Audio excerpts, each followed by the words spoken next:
pour investir sur BFM Business.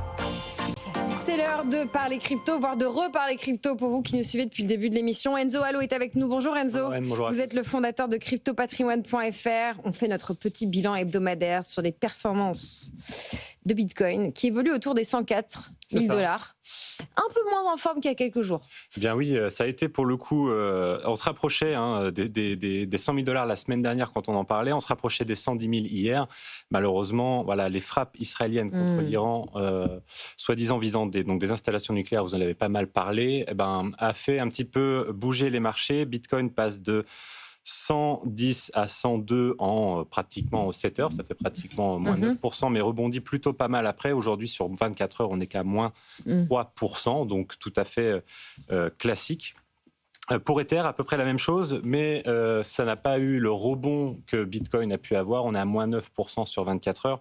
On est passé de 2 850 $ à peu près à 2 500 $.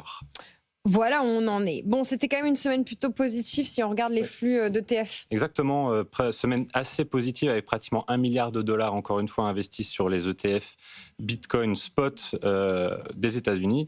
Donc voilà, on est toujours sur une tendance plutôt positive. À noter la semaine dernière, enfin cette semaine d'ailleurs, que Michael Saylor, donc dirigeant de MicroStrategy, disait et parlait en fait que selon lui, on ne verrait plus d'hiver crypto par rapport aujourd'hui justement à toutes les institutions, toutes les sociétés qui commencent à en acheter et faire des réserves. C'est quoi un hiver crypto ? L'hiver crypto, c'est ce qu'on vit généralement selon les cycles, à peu près tous les 2-3 ans, sur lequel on a un gros intérêt sur les cryptos.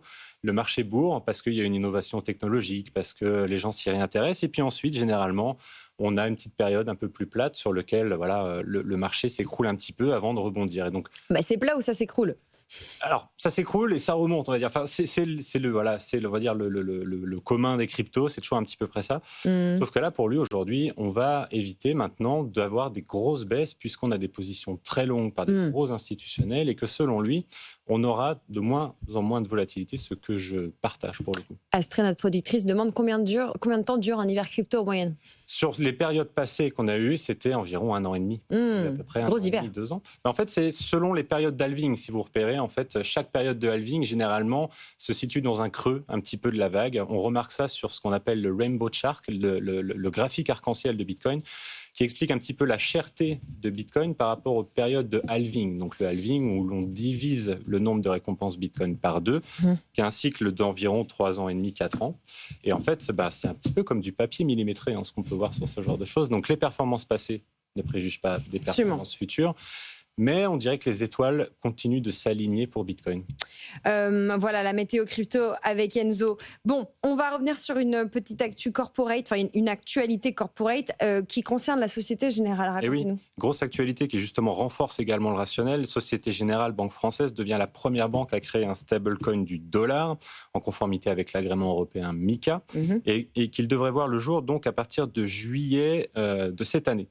C'est la banque BNI qui va assurer l'activité de dépositaire pour les actifs qui seront en réserve de ce stablecoin. Je rappelle que les stablecoins doivent avoir une valeur en contrepartie, une valeur collatérale, détenue par ceux qui les émettent. Et donc, Société Générale a choisi BNI pour détenir tous ces actifs-là, ce qui, je pense, va plaire à beaucoup d'institutionnels de par la renommée de ces deux sociétés et, fin de compte, si vous voulez, la peur que les investisseurs peuvent avoir ici peut être gommée par le fait que ces grands acteurs aient quand même une notoriété mondiale.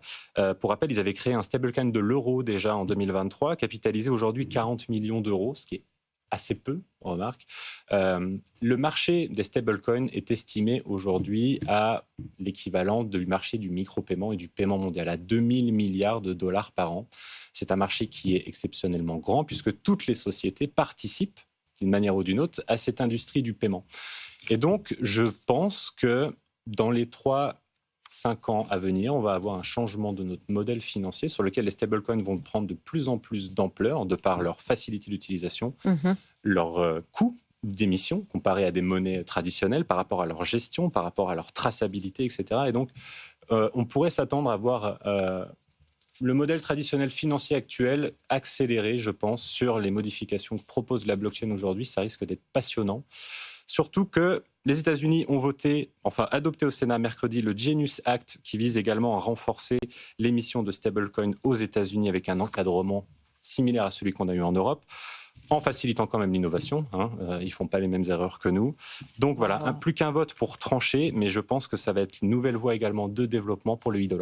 C'est vrai que c'est intéressant, on commente un peu au fil des semaines ici, la régulation que mettent en place les États-Unis sur les cryptos, inspirée de ce qu'on fait en Europe, on peut dire qu'ils réglementent. Oui, activement. Et c'est intéressant de voir ce qui s'y fait. Merci beaucoup, Enzo. Qu'est-ce qu'on regardera en début de semaine quand on s'intéresse aux cryptos?